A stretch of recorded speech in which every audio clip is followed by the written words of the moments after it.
Uh, Okay. so this is Jim Merkel for MetroSTL.com. I'm here today with Calvin Riley Jr., the director of the George B. Vashon Museum. The museum houses a collection of 250 years of African American history. It's a great way to mark Black History Month. Mr. Riley, could you tell me a little bit about yourself and how you got into this museum? Okay. My name is Calvin Riley. I'm a retired educator. I have been a collector of Black memorabilia for over 40 years. And back in 2006, I found George Vashon artifacts in a home on West Bell. And the newspaper, news channel, KMOX got a glimpse of it and told me they felt like it was news. And the reporter asked me, could he put it in the newspaper? And he did. And a few days later, after it published, he called me and said people across the country were trying to get in touch with me about buying the Vashon artifacts. And I said, okay. It was one of the person was the Smithsonian Institute in Pittsburgh, because it's where the Vashon family they're from. And so I had made a deal with them to sell the Vashon artifacts when I got a call from the Mound City Bar Association. Someone, I don't remember who the person was, telling me that they had heard that I was going to sell the artifacts, and they felt like I should keep the artifacts in St. Louis because the Vashon family had done so much here in St. Louis while they were living here around the turn of the century.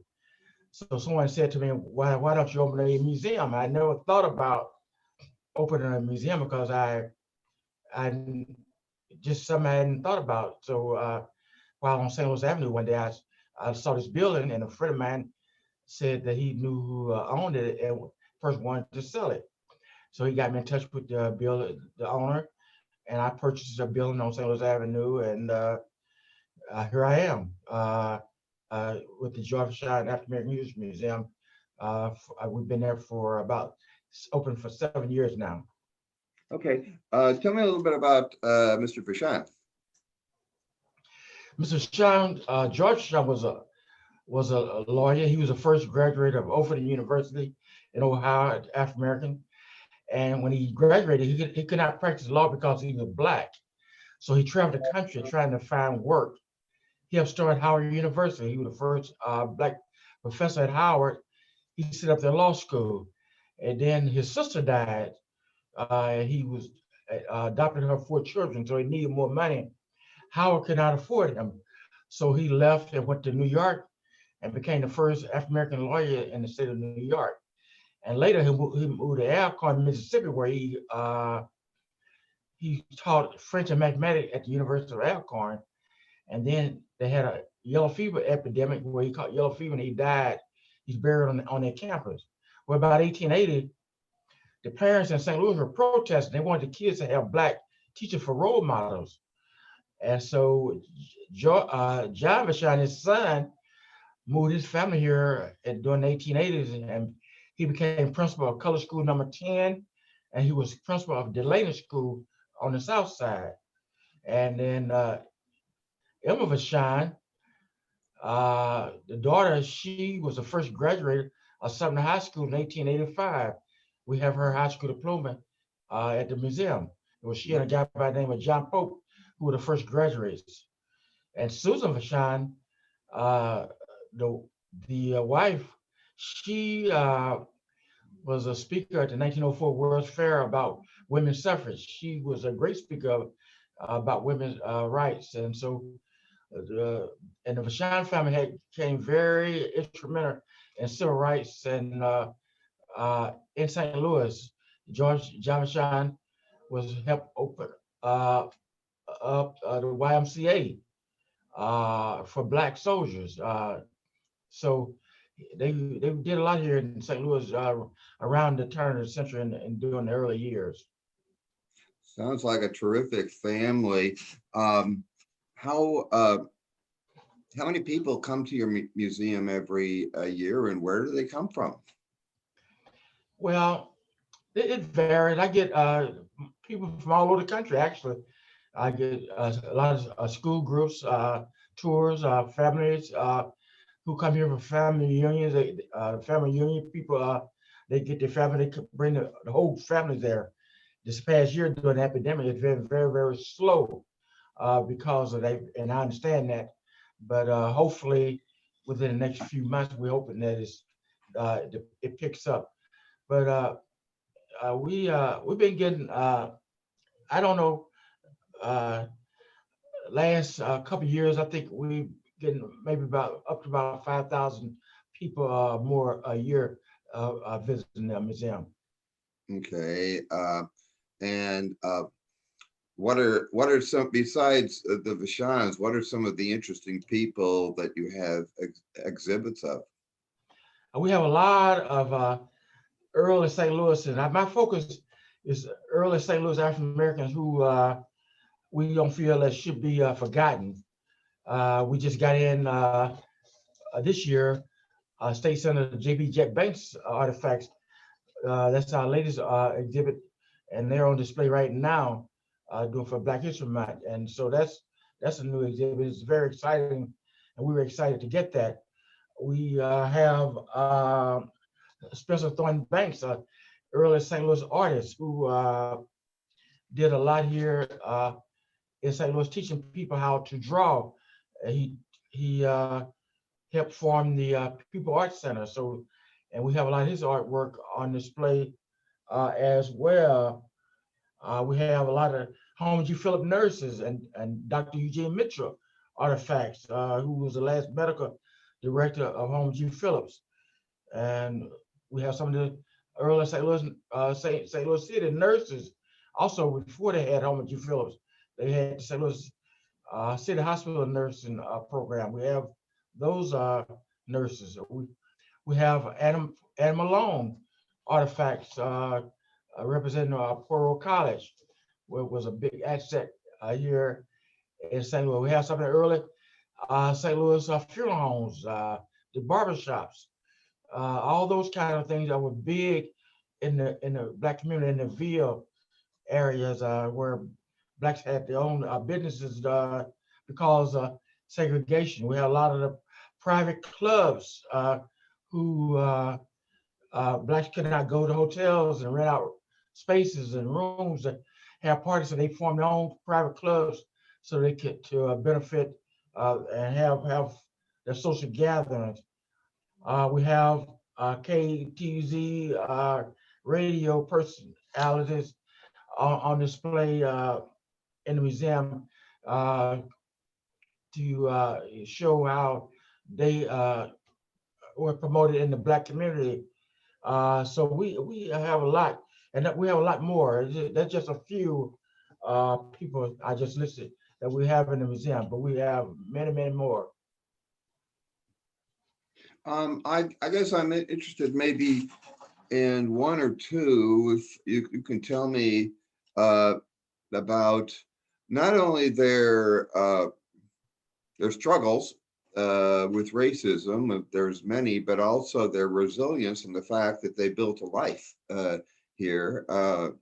And can you tell me about anybody or any 2 or 3 people who did both? There are a lot of people who fought against racism, with like Jet Banks. I think Jet Banks he did a lot here in St. Louis. That was several bills that he got passed. He passed over 200 bills, but his most noticeable bills were Senate Bill 101 that made Dr. Martin Luther King a state holiday before it became a national holiday across the country. There was a state holiday in the state of Missouri. He had Senate Bill 703, where he helped how Harris Stowe to become a state institution because they had a lot of financial problems. And so he did that.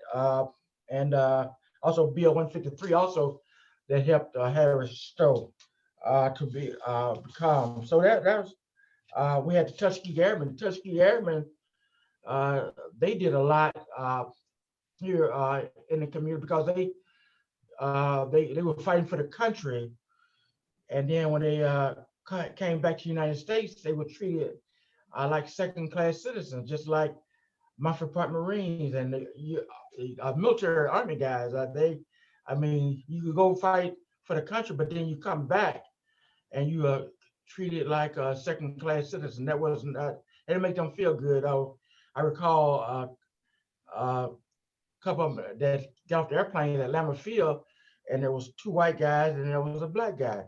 They went into a restaurant to eat, and they were told, "Well, we can serve you two, but we can't serve him."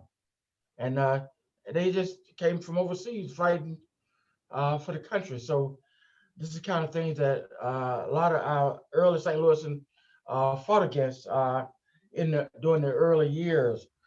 Uh, just like the nurses, Velma Jones. Velma Jones was the first black nurse at Barnes Hospital, and she worked in the basement. And she was good at her job, so she said that she would go up to the first floor and work in the maternity ward with the white women, but the blacks had to be in the basement. It was Adam Malone who went over to Barnes to complain and ask about why the black people had to be in the basement. So after that, they moved the blacks up to the first floor, and a lot of people don't know. Anna Malone got ran out of St. Louis because of it. She had a lot of power, and so when she was divorcing her husband, they got with him to help him to get I guess beat her at what they were trying to do, and she made a deal with them so they didn't just drain her from her assets, and she moved to Chicago, and she can come back to St. Louis on the weekend, but she had to be out of St. Louis before Monday morning. If she was here longer than Monday morning, she would get arrested. So she could only come back on the weekend. She always came back for the annual May Day parade. So this is the kind of things that African American had to go through during the early years due to segregation, and they had to fight against it. What about some individual African Americans who weren't so well known? Just basically the guy who might have been a custodian or something like that and was struggling. What did he have to go through? Or his Well, wife? most of these people were not well known. I mean, we had a lot of local people here in St. Louis that fought against segregation. They went well. I mean, like William L. Clay, he became well known. Uh, yeah, but anyway, most of them were just local people who were just out fighting to make things better for the community, and especially in the black community. But then what happened was when desegregation come around, I've spoken to a lot of older people, and they said desegregation hurt the black community, and the way they explained it was that when they had desegregation where blacks could expand in other areas, uh, they left the Ville and they left those black community because I guess they had been so compressed, and they wanted to be released, and they felt a lease of freedom, like kind of like a bird flying, and they just went all over. And a lot of people always ask me, would I think there would be another a striving black community? And I always say no, because I don't think that the young blacks today are interested in that, because the world is different now. And I think that to see a community like the Ville, like Mill Creek, Kinlock, I think that's gone. We're not going to see communities like that anymore, because the world is a different world. And I think that's, I guess it's good and bad, but that's the way change come around. Well, that's so. What's your own struggle with segregation or with racism? Or well, how old are you? I'm 70 years old. Okay, so, well, what is your, so you grew up in the 50s and 60s. Uh, so what is your own story of, The only experience I recall dealing with racism that personally was when I was in the United States Coast Guard. I was in a town called Sheboygan, Michigan. There was no blacks living in that town, and my ship was stationed there, and there was five of us black guys on the ship, and so we were going to the town, and the whites uh, didn't want us there. They let us know that we was not welcome in that town. So we had all when we went in town. We always went in groups, and we was careful. But when I was in the little middle of Lake Michigan, when my transfer came across, because the captain of the ship had put in for us to be transferred off that ship because we were stationed in town. He had concerns. So I was the first to be moved off that ship. I got transferred from the Coast Guard cutter Mackinac to the Coast Guard cutter Aranda in the middle of Lake Michigan. The Coast Guard cutter Aranda was stationed in Chicago. So I left, and so I never went back to Sheboygan, Michigan. And I don't know if the other guys got off the ship or not because I never saw them again. But I was the first to leave, and I ended up staying, being stationed in Chicago, and for the remainder of my time in the United States Coast Guard. okay, what is your, why are you so passionate about this? I guess you used your own money to buy this building, or did you get, Yes, I use my own money, and I use my own money to buy the collection. Most of the collections I have at the museum I bought. There are a few that have been donated. But the majority of, I'll say 95% of them I bought. And I'm passionate about it because I think African American history should not be forgotten. No one in schools is not being taught. And I think that it should be taught. And that's one of my goals, is to make sure that African American history is taught to the young as well as the high school students and in college, because it's African Americans have done a lot uh, in this world, and it should not be forgotten. I recall Dr. Lincoln Dogood.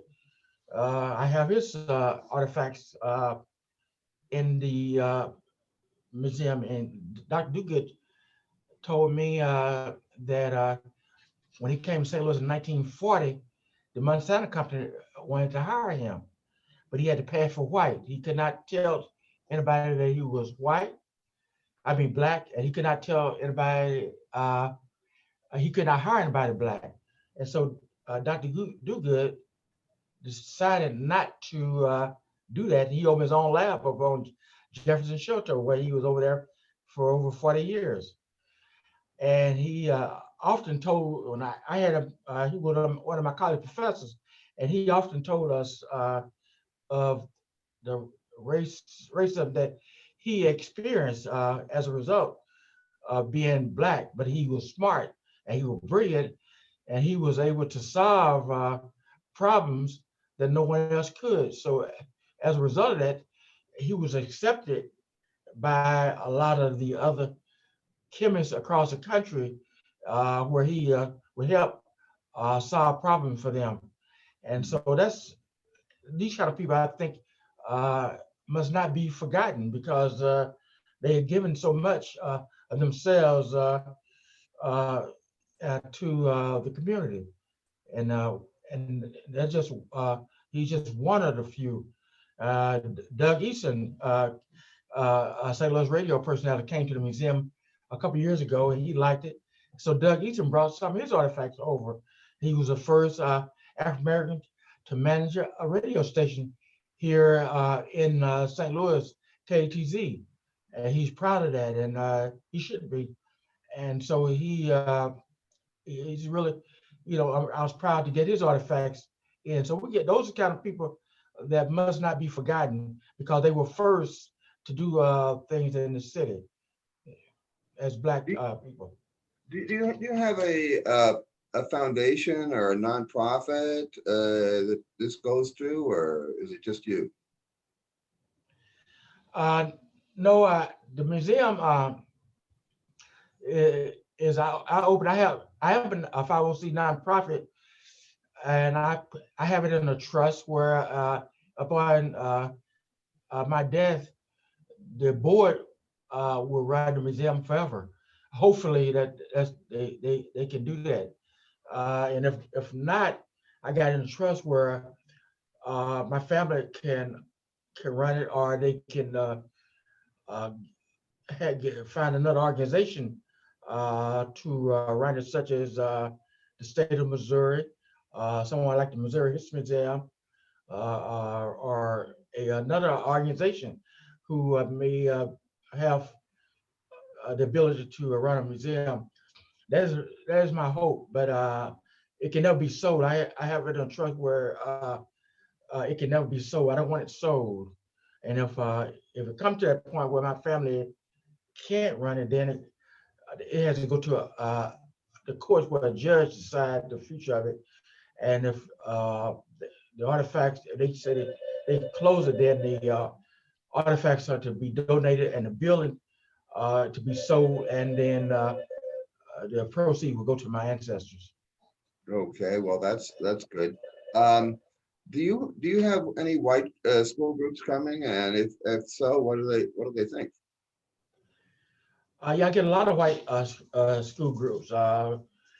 Actually, I get just as many white school groups as I do blacks, because I have not gotten many from St. Louis Public Schools because they don't have funding to bring the kids on field trips. And so, but most of the school groups come from St. Louis County, and most I get organizations who bring groups of kids to the museum. I got one that'll be coming in a couple weeks.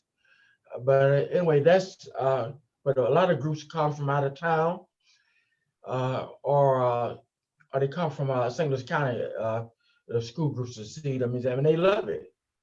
Uh, I've they come in and they're impressed with how it's organized and and the collections as well, because they get to see a lot of people who they were not aware of, who were history makers in St. Louis. So, what one thing would you like? You've heard the takeaway. What would be the takeaway you'd like to, you know, what would you like people to learn when they come to the museum uh, and see what you have? What they need to learn that African Americans they had a lot of skills. They was very skillful. When you speak about some of the high schools, when people went to Sumner, they got a very good education because most of the professors they had PhDs. Some were lawyers, but they could not practice law because they were black. They could not get jobs, and so that's why they had the best. When you went to Sumner, they had the best educators, and it got so crowded that they had to open up another school, which was called Vashon High School. They had to build that one, and I and I sometimes I always tell people that went to Sumner or Vashon that they are so closely connected because the people that opened up Vashon High School were from Sumner. They were Sumner teachers, and they were Sumner educators who went over and opened the Vashon High School because, and they did it because it was so crowded that they needed another high school, and so they are very closely connected in that matter. But I think people need to know uh, that in those two schools, people came out with very good high high quality education, and but they like I said, they could not get jobs because of segregation. Not high, a lot of them went to the post office and they had PhDs working at the post office. And so I think even the police department, I have Oscar Foreman.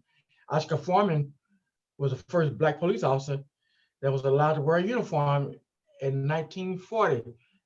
Before 1940, they could not wear, the black officers could not wear uniforms in St. Louis. And so in 1940, when they got a new mayor in, Mayor Dickerman in, and he he allowed the blacks to wear a uniform. And Oscar Foreman said when he put on that uniform, he said he was well respected. He would walk in and people look at him and they like seeing African American man in a uniform. So those are kind of things people will learn when they come to the museum on what blacks had to go through to endure uh, racial segregation, and which I today to this day I don't understand why we had to go through that, because I don't think anyone is responsible for what race they are. I'm not responsible for me being black. Another person not responsible for being white, Chinese. We're born and we're who we are, and we should be respected as people and what we do as a person, and what we give to the community, not because the color of our skins. I think I think we need to get past that. And it seemed like this past year, it became it got worse based on what I saw going on in Washington D.C. And I think that we need to get past that and move forward uh, for a better world. And I think when people come to Vashon Museum, I think that will help them to see that regardless of race, uh, uh, black people had a lot of talents. We have a lot of skillful people that's on display in the Vashon Museum. That's great. Now, what do you think about the possibility of closing Sumner? I think that's a bad idea because Summer has a rich, very rich history. And I think they have been trying to close Sumner for a number of years, and then but they was not able to do so because Sumner had a very strong alumni association. But see, a lot of old people have died, and they're getting older now, and so they can't get out and fight like they once did. And then the alderman, he died, and so now they pushing trying. I guess they think they can get it closed now, but I think there's a group now trying to stop them. They are trying to do some other things with it, and so I hopefully they don't close it because it does have a rich history and it does not need to close. And they said, well, it doesn't have a lot of students. Well, the students are being bused to the south side, and that's why if they, in my opinion, if they stop busing the kids to the south side, then there will be students who would attend Sumner. And Mhm. and some people say, well, you can't get a good education in St. Louis public schools. Well, I can tell people we all went to the same colleges. I have, when I went to college, a lot of friends of mine work in Ladue, they work in Kirkwood, and they work in all those districts. I could have gone to those districts, but I chose to work in St. Louis Public Schools. But I tried. I started in University City. That's where I did my student teaching. When I started in U City, most of my students were Jewish kids, and uh, and then I left U City and went to Dallas, Texas, where I taught in Dallas, and eventually I moved back to St. Louis, and I started working for St. Louis Public Schools. But I could have gone to other districts as well, but I chose to stay in St. Louis City because I wanted to make sure that the black kids was able to get a quality education. And I did help a lot of them. A lot of them are doing very well now. I see them on Facebook and a lot of them across the country, and I mean they're engineers and they're nurses, they're everything. They're doing very, very well, and I'm proud of them. Well, so when exactly did you teach in the St. Louis public schools, and what did you teach? I started teaching St. Louis Public School back in 1995 and I taught English literature. And I incorporated Black history into my classes. And I was working at Gateway Middle School when it opened back in '95. And also what myself and another teacher did, we created an annual portrait festival where we taught kids to recite and do poetry. And I taught them how to write poetry, and I taught them how to perform it. And they did a lot, and they look forward to that every year. I did it for a number of years while I was at Gateway, and then when I got promoted to an academic instruction coordinator, I left, and I don't think that it continued after I left. But I think that when you get kids doing things and they're doing on hand things and they're getting that kind of exposure, I think it can help them to become better people. One of my students, she told me that portrait reciter helped her to become a national speaker, and she is. She's a speaker, and she goes all over the country speaking now. And she said that portrait reciter helped her to do that because we taught them how to recite poetry. They could not read; they had to recite it. They had to learn it, and so I taught them how to do that. So that was a great experience for me and them. That's wonderful. Well, I appreciate having the chance to talk to you. If you could tell me your address and also your website, so people can get in touch. We're located at 2223 St. Louis Avenue in St. Louis Place and we're right now we're on our winter hours. We're open by appointments. All you do is call. You call me at 314-749-6322, and you can set up an appointment to visit the museum, or you can go out to our website at joyvashonmuseum.org, and you can see items that we have in the museum, and also you can call and make an appointment. So that's how you can contact me. Okay. Well, again, I appreciate this, and I'll be back in touch. And this will be on metrostl.com along with an article. And thanks for your time. We'll be Okay, back. thank you. Thank you for the invite. Sure. Okay.